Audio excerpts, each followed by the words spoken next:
All right, let's go for it. Welcome to this session of EU Accessibility Directive and the future skills to accessibility. My name is Marko Turunen. I'm a professor of internet technology from here Tampere University, and there are two colleagues of mine, Tero Avelan and Pauliina Paltsen, who are behind this presentation.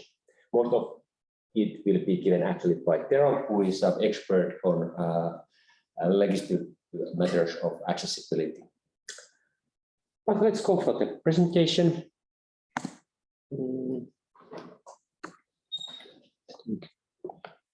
So first some words about TACCU, Tampere Accessibility Unit, which we belong. We founded this unit 3 years ago in collaboration with two research centers, TACCU, Tampere Unit for Computer-Human Interaction, which I'm presenting, and then a couple of my colleagues from like language studies, Karina Lindholm and Maija Hirvonen, who belong to another research center. And currently, our accessibility unit contains 17 members. This is really a multidisciplinary group that we are representing here. We will show soon what kind of things we cover.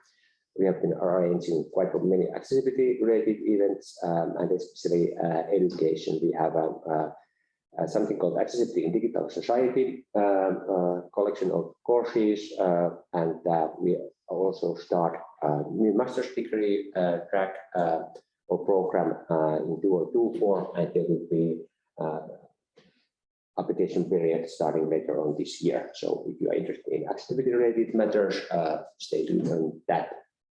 And we do quite active cooperation with all kind of different groups, organizations, companies which are related to accessibility. Here you can see that there are a spectrum of topics that our people are covering. As you can see, they vary quite a lot from content-related accessibility and then more technical matters. So we are defining actually what is accessibility, so you will see. Yeah, some of the people don't have time to go for the details, but you can see again that topics are quite numerous and cover digital accessibility in its own forms. So what actually is accessibility? This is something that we have taught quite a lot over these years. People initially have a quite intuitive understanding of what is accessibility, and different languages approach this with different terminology. For example, in Finnish language, we have two different words for the main approaches for accessibility. When we are talking in Finnish about physical accessibility, we have a word esteettömyys, and when we are talking about digital accessibility, we use saavutettavuus in Finnish. In practice, people use these terms quite loosely in many languages. So here we want to emphasize that we are talking about the digital accessibility, which takes into account the physical accessibility as well, but the focus is on digital solutions. So, and then if you go for different disciplines, you are going to see a lot of different terminology. For example, we are coming from human-computer interaction design, sciences, so universal design, these kind of terms are quite often heard, and they have relation to accessibility, but accessibility itself is more like a broad phenomenon. Maybe Tero, you can explain the picture because you have made that. Yeah, so basically this comes also later, but what comes to the accessibility, so basically we have a lot of different disabilities. We have different kind of meanings for disability, and how it's basically how we can see it in the practice. So we have basically permanent, we have temporary, and we have also situational disabilities, and these are related to physical, but also non physical situations. And basically what comes to the accessibility in general, we are actually talking about the wide perspective of everything. So basically our research is from physical to digital side, but it's also combining these kind of things quite a lot. And also what comes to the educational needs in the future, basically we have to talk, we have to take account of both worlds. So we can simply categorize that there is we differentiate between digital and physical accessibility, but in many ways they are related and overlapping in practical work, but still it's good to have this separation. So we know what we are talking about. So, like I said, many of us speak in our everyday life about accessibility, or speak about usability, but accessibility doesn't mean usability. These are something that really we need to differentiate. Something which is usable might be totally inaccessible for many people. And on the other hand, if we aim for accessibility, we have to make sure that also something is usable. Otherwise, we have to really make sure that these both are met if we are meaning that something is going to be used. I mean, we can produce all nice accessibility solutions, but forget to usability, and people then they might use those things because there's nothing else. But that's not the for example, many assistive technology might be actually usable just for people with certain disability. But then they are not usable for average users. So, for example, screen readers might be actually quite different when you are using with normal hearing. So you have to actually train how you use screen readers effectively. So there are a lot of that kind of examples. And of course, quite often people think that if you want to make something, for example, for people with visual impairments, by getting some people to test the products, this will be the case that it's acceptable for all, but there's a huge amount of variety between these what we can call as user groups. Personally, when we started our first project on accessibility almost 25 years ago, we did that mistake that we had to test users. We interviewed them, we planned the interface according to their needs, but eventually we find out that those were so-called expert users. They were representing well because they belong to the target group, but their skills were super high compared to most of the people in the same like a user group.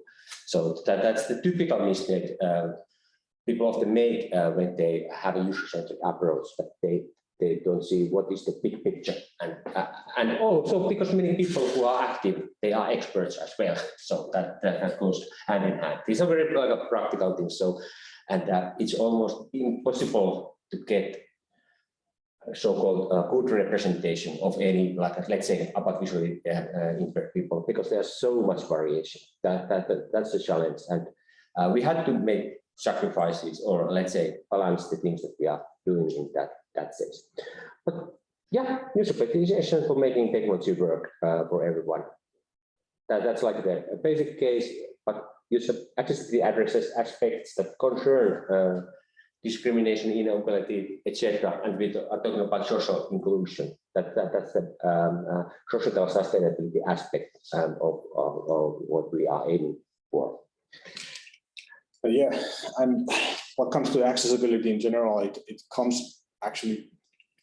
becomes very easily a feature of the physical environment, but today it's also a feature of digital content. And that's a very important part of the legislation as well, where we go actually next a bit more deeply. And actually what comes to the, also what I have to highlight is that there's accessibility, it's all about basically a kind of concerning discrimination and inequality. So that's the main point. Other things are actually coming and making actually things more equal. And what comes to the designing and working in practice, a key aspect is incorporating real people in design. So understanding who is the user and the nature and impact of the impairments and the activity limitations and all the associated involved to the whole process. And like we said beforehand, previously, it's easy to say so, but in practice it's really difficult to do. But please think at least how you can get people from the same or user group that they will be representatives. Of course, from those where what is the most user population, but also in some extremes. Then you are going to see is something as universal design really feasible or not. Quite often we have to face the fact that we cannot make single service which caters for even one user group. We have to make 2 or 3 different versions. Can we afford to do that? Sometimes, well, yes, sometimes not. Who are going to exclude it and who are going to include it? Exactly. This is really hard. But the first thing is that we have to notice, so we are not making those choices blindly or not blindly, but basically without taking account, understanding who we are excluding and who we are including. And that's the challenge of the field. There's so much to do, basically. Basically, when we talk more about accessibility in general, and then when it comes to the legislation and policies, we have to know that there are global social movements that drive equal opportunities and equal rights for all people with disabilities. And this is actually a very important part of the whole thing. So, but this also affects to government directives and laws as well as organizational policies. So every organizations actually should have some kind of policy that how they drive equality and how they define opportunities for all people. And that's why we are talking about the laws and rules and regulations, because they are needed. In practice, we have seen that all big, I mean, we are from technology field, and of course we must believe that technology is something that solves a problem, and we fully believe that. For example, the current new technologies such as social robots, AI, IoT, extended reality, they are good tools if they are properly used. But in practice, what we have seen, the big movements might be supported by technology, but in reality, it's a legislation that has made the big changes. And like Tero pointed out, also the organizational policies are really key issues. And we have to go and see how they realistically are. For example, if you take any organization's vision, strategy, mission, whatever, I actually looked at university visions today, or mission statements, and basically you can, they all talk about accessibility, sustainability, blah, blah, blah, but the reality is that you can change the name of the institution from one to another and nothing changes because they are so generic. What we really like to see is how they are really taken into account, and this really affects accessibility. Like I said, we can't cater for everything. We are making choices, and the police, law does something, but then it's our all organizational policies which really decide who are going to be excluded and who are going to be included. And actually, behind everything, we have this actually one kind of thing that drives everything is the Convention on the Rights of Persons with Disabilities from United Nations. And it's actually something that also in Article 9, there is also point related to accessibility. And so it's basically, that's one actually main this kind of global directive that actually is also ratified by all European countries, belongs to EU. And this is actually very important base for when we are talking about interaction and making technology accessible and making actually all kind of built environments and digital environments, etc., accessible. So this is kind of based for everything. So it indicates important policy and legislative areas that have been agreed globally. So this is one of the things that just reminder that we have this kind of global behavior movements around accessibility. And what comes to accessibility legislation in general, here's listed a few from different sides of globe. So in United States, we have American this kind of ADA Act, and then in EU we have this EU Accessibility Directive, and plus many others which are mentioning accessibility. So, and also many other countries have developed or are developing laws for accessibility. So basically we have a lot of legislation and policies actually ongoing and actually under discussion that relates the whole accessibility industry globally.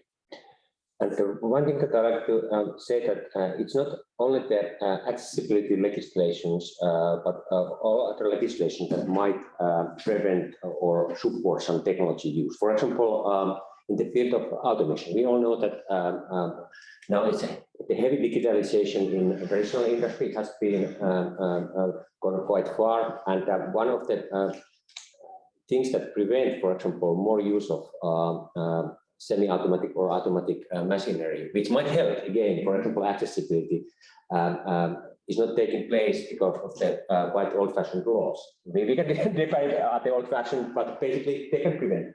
And technology can do actually pretty much at the moment, but how much, where's the control, and what kind of all kind of laws you need to combine to see what you can do and what you cannot do. That's really challenging. Of course, because the laws are different in different countries, that also makes it really challenging to do sometimes global solution. But if you know that you're aiming for multiple countries, that's really important. Yeah, that's pretty good point, and actually that's why we can't forget, for example, guidelines and standards. We have a lot of standards and guidelines related exactly certain technologies and certain areas in industry and also in different fields. So this kind of guidelines and standards are not laws and policies, but they are, well, they are kind of policies, but they are affecting to the how we make technology and how we make technology more accessible. So and let's say there are a lot of companies that also are making their own guidelines, such as from Microsoft. They have their own guidelines for making their own applications and systems accessible. And then we have Google and Apple, for example. They have also guidelines for making things accessible with their technology. And this is actually very important part of the whole picture. Yeah, it's definitely have been one driving force again, beside like a legislation. For example, when we work with all kind of like tools for mobile devices for people with visual impairments, all that work was nice, and we and everybody else in the field made solutions, but it was really hard to take them into widespread use. Then came the legislation in the US, then came the Apple, then came the iPhone, and most of the problems were solved by that. And we shouldn't think those giants technology like companies as a kind of like overlooking these or anything, but they are like a big and important players in this play, and in that way we can really have good coverage.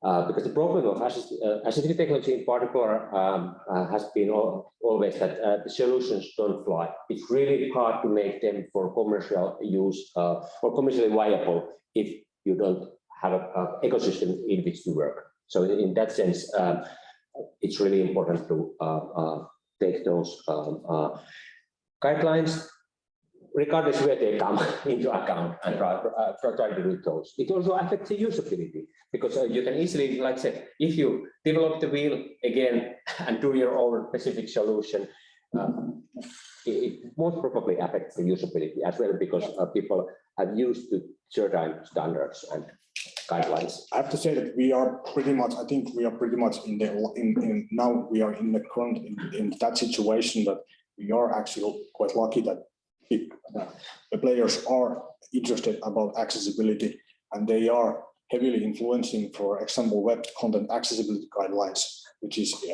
actually global. So they are using and they are driving also those standards and guidelines. But to really emphasize, because going for these web accessibility guidelines, that what is the state of the art is that there are a lot of guidelines, tools, standards, etc. for web. How about the next generation of digital services?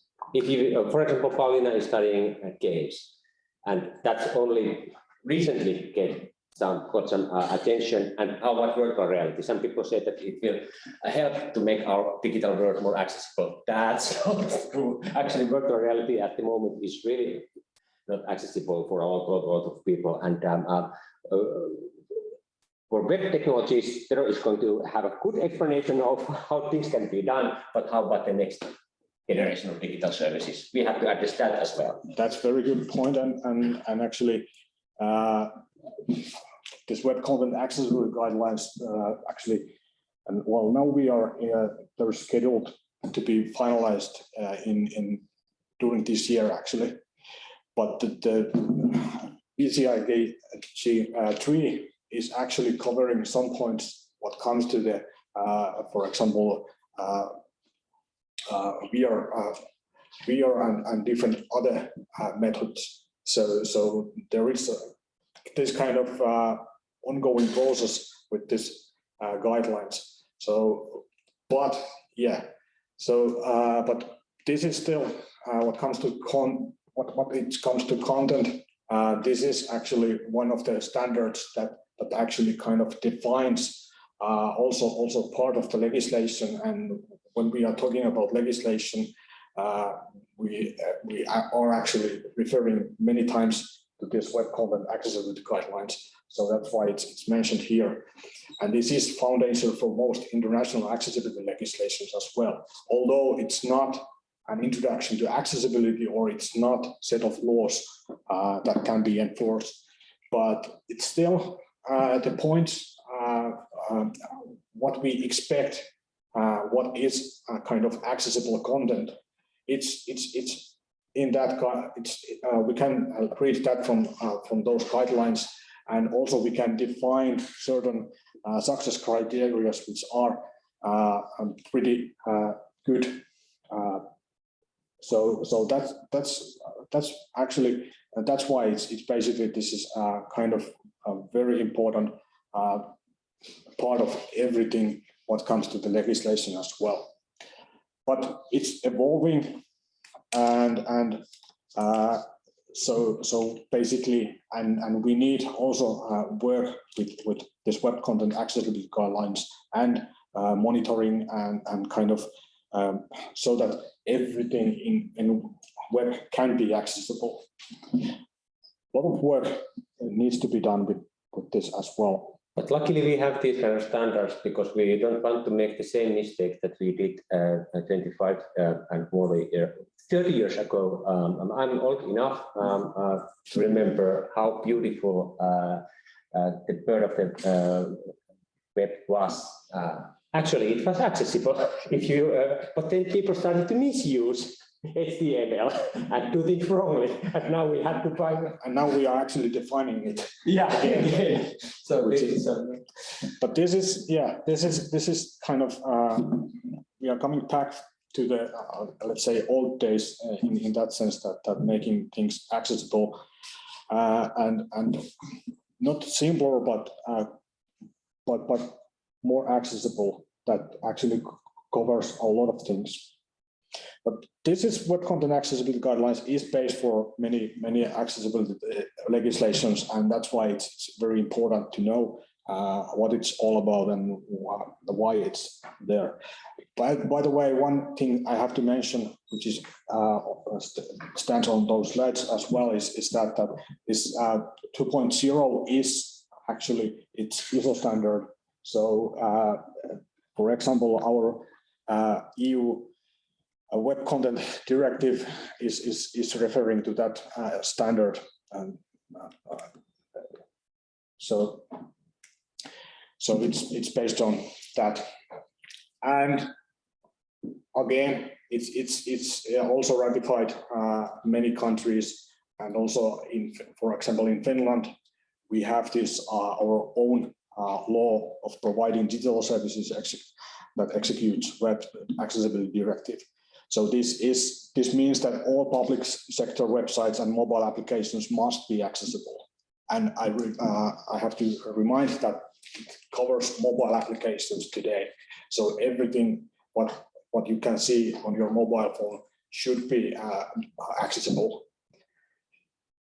And what's important is that basically government should periodically monitor the compliance of websites and mobile applications. So this monitoring is one of the actually most important part, so that we can keep kind of a process ongoing that we keep things accessible, and we show what is not accessible and what is and why it's so.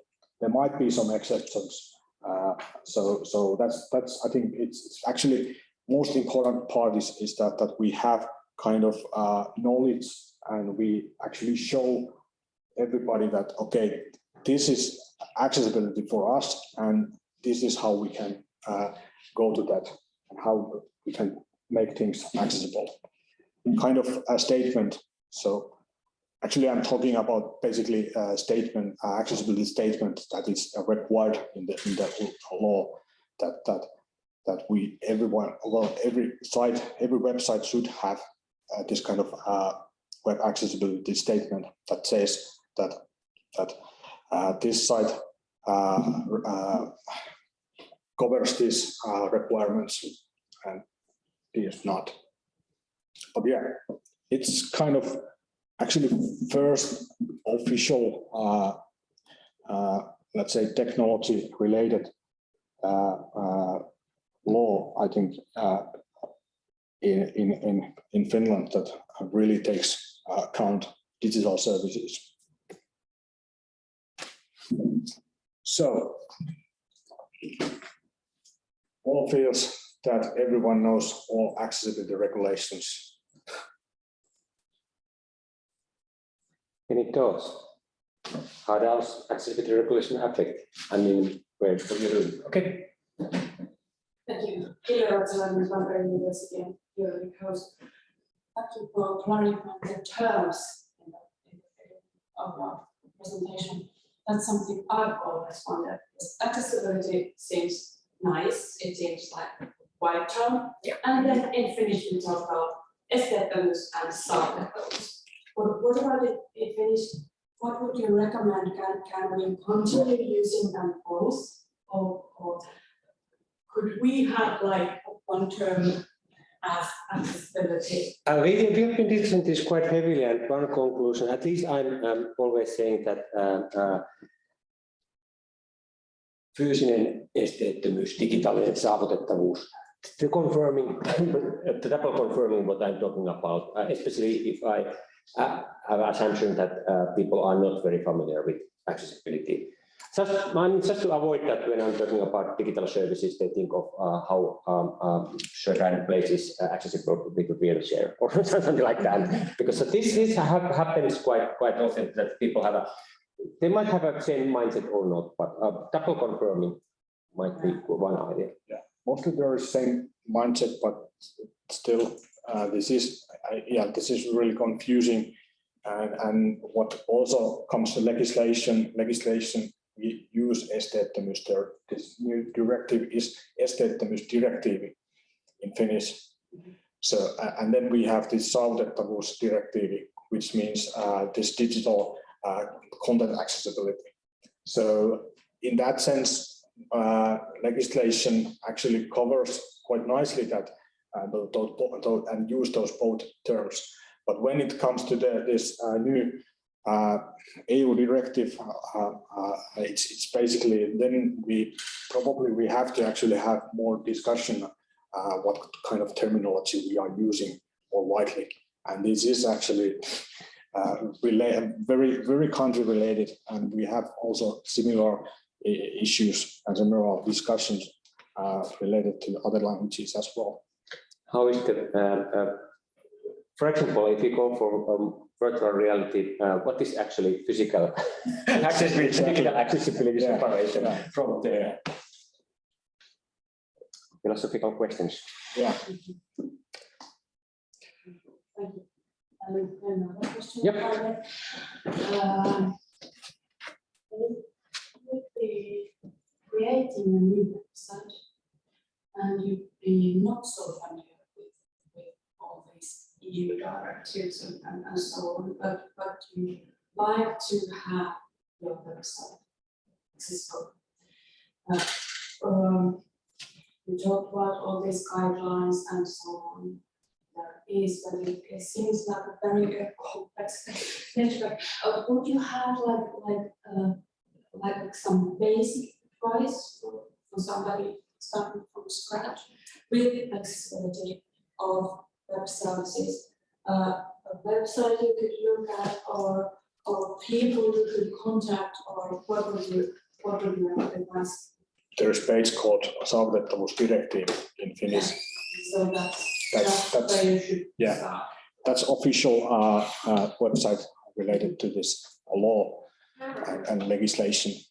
And of course, there are excellent tools available. I mean, that's a kind of, I mean, of course, we all hope that we all have extensive knowledge about accessibility legislation, etc. But in practice, for web-based accessibility, the current digital tools are quite efficient for checking out.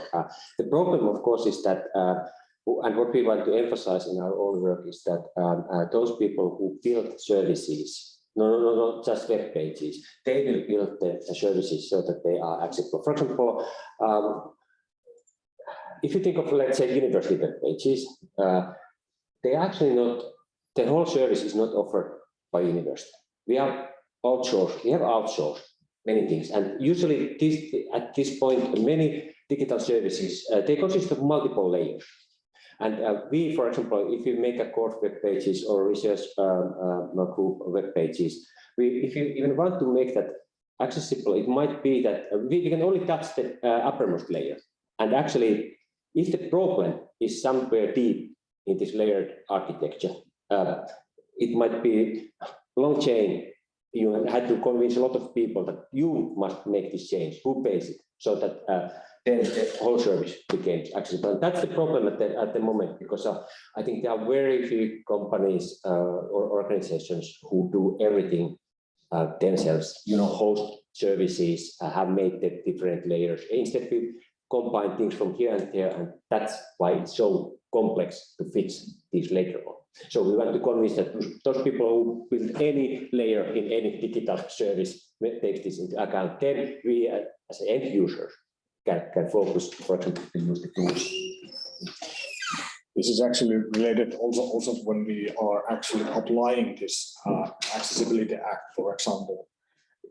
It's something that comes from upper level, and then we have to apply it to many other down level layers, and it's really question how we do that. That's actually the and well, coming next actually how we can process with that shortly, but there is a lot of discussion around that. Unless we are out of time. Yeah. We try to be fast with this, but what comes to this actually main topic is that this Accessibility Act is now actually in force, and we have 80 million people in EU area living with some disabilities, and this is something that very much affects to all of us. And so EU has their EU's Charter of Fundamental Rights recognizes and respects the rights of persons with disabilities. And that's why that we have this kind of Accessibility Act, and it's in line with that UN Convention on the Rights of Persons with Disabilities.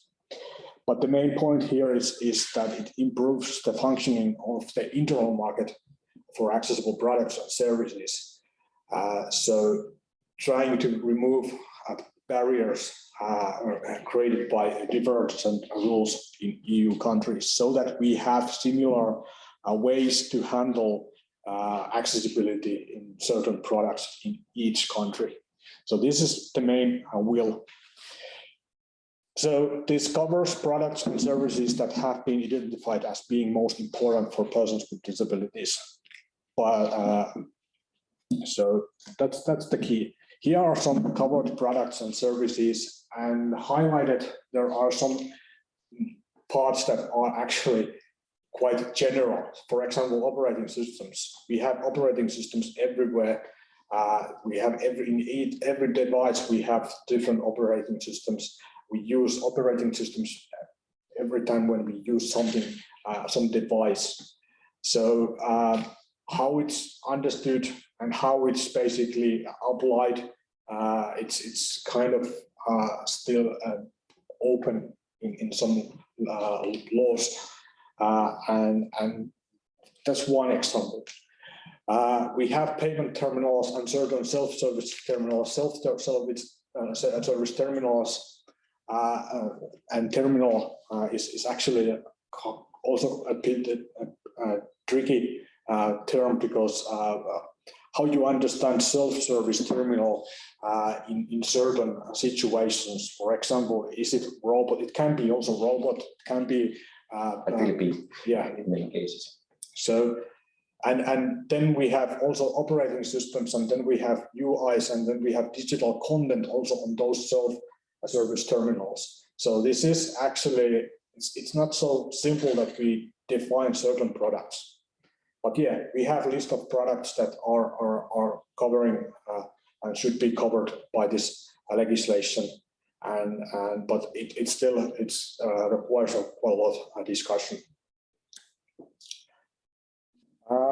Also, websites related, mobile service, electronic tickets, and information related to transportation services, for example.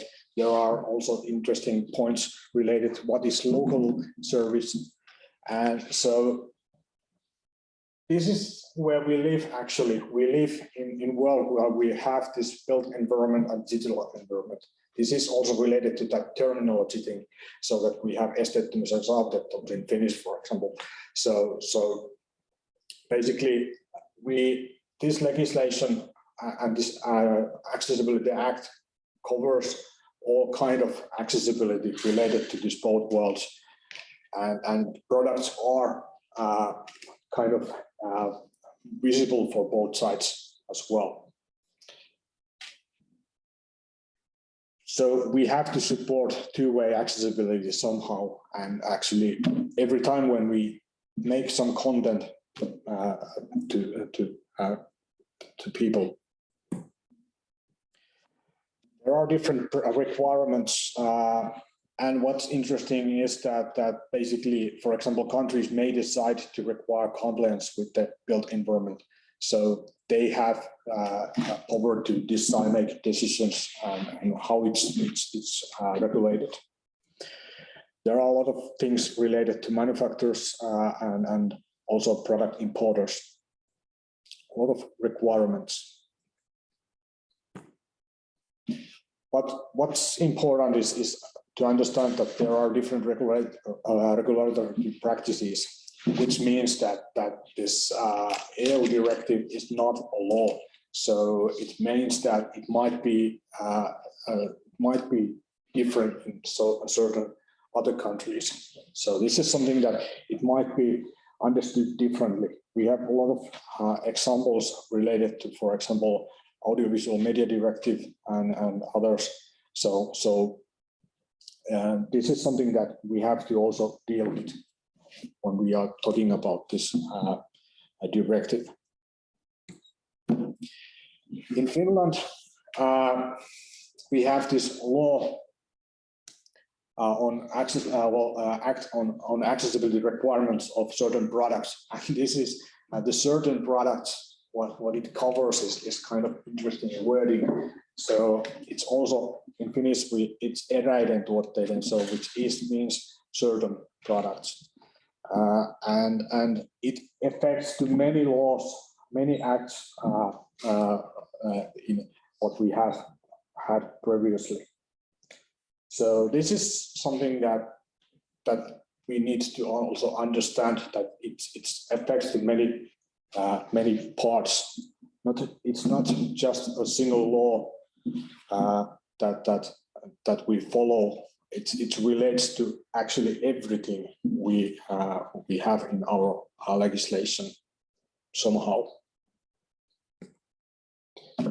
When we first talked about these different kind of approaches, this is something how basically this when we talk about accessibility, we have general accessibility obligations, we have movements, we have willing to do things, but then we also have laws and guidelines.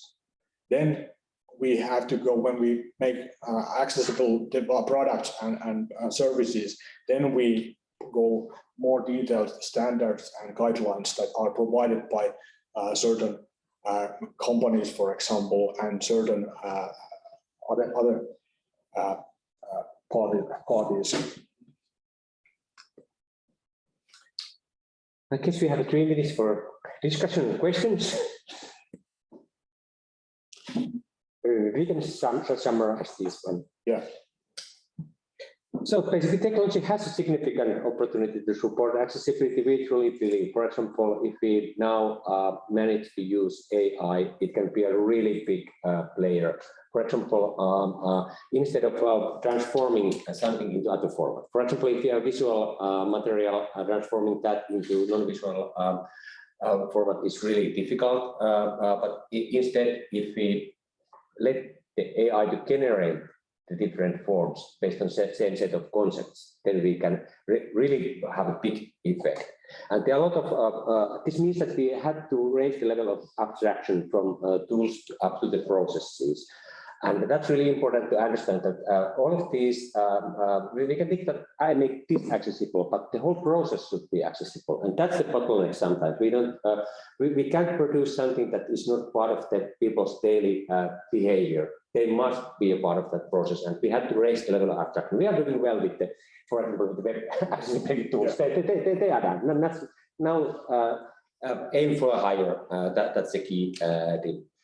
And like we already said, we hope, and there's all possibilities that we can take these new technologies into use. For example, IoT makes those different worlds, physical and virtual, to become more similar. What we do in the virtual world in the future might affect how things happen in the real world. And that might be yet another key enabler. On the other hand, we can go completely wrongly and make our virtual worlds accessible only those who have a good skills on everything, and that's our really fear. So what we call this metaverse might be a paradise, or they might not be. Depends how things go.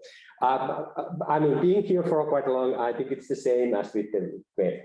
The idealism goes as it goes, and then we can build up on that. But we are more clever, I hope, this time than 30 years ago.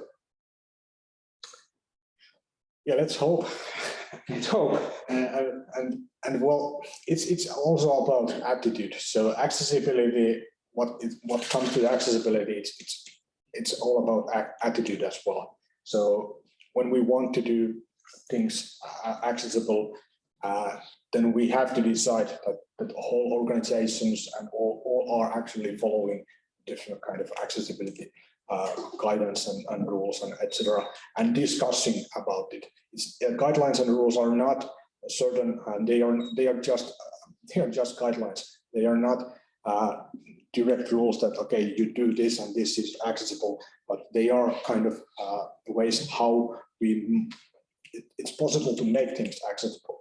So it's more about attitudes and we need, of course, we need individual, and we have to understand diversity. We have to kind of know different things related to accessibility and diversity and so on. So and organizations need accessibility training, etc., and so on. So that's point. And last, we need also test beds that are related to these both worlds. And then we need education. TACCU also have this accessibility and digital society education related to accessibility, a lot of courses, etc. And our new master program, which was just announced yesterday, so this second time we are announcing that. So hope to see you interested in this, and please spread the word. The intake is taking place end of this year and the beginning of the next year. And I'd like to emphasize that we have to also, I mean, not say that we are accessible or we are sustainable. Many of us are from organizations which all state that we are so sustainable. And still in practice, we fly all over the world and there's no penalty for doing not sustainable things. It's not working that way. We have to really make practices, and there must be some decisions which are also followed by people. Otherwise, it won't happen. So that was from us. Thank you for listening. And if you have any questions, you can always write any to us, and please follow us in LinkedIn or just look our web pages.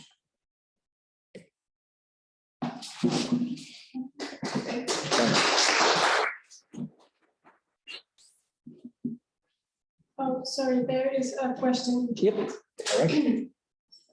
From Abdullah Gabbar, sorry if I pronounced that wrong. Is there any scholarship available for master's degree program for international students? Yes, Tampere University offers stipends and different possibilities. So I encourage you to look up the information from Tampere University websites, and those practices are explained. There's like a good possibilities for that. Thank you.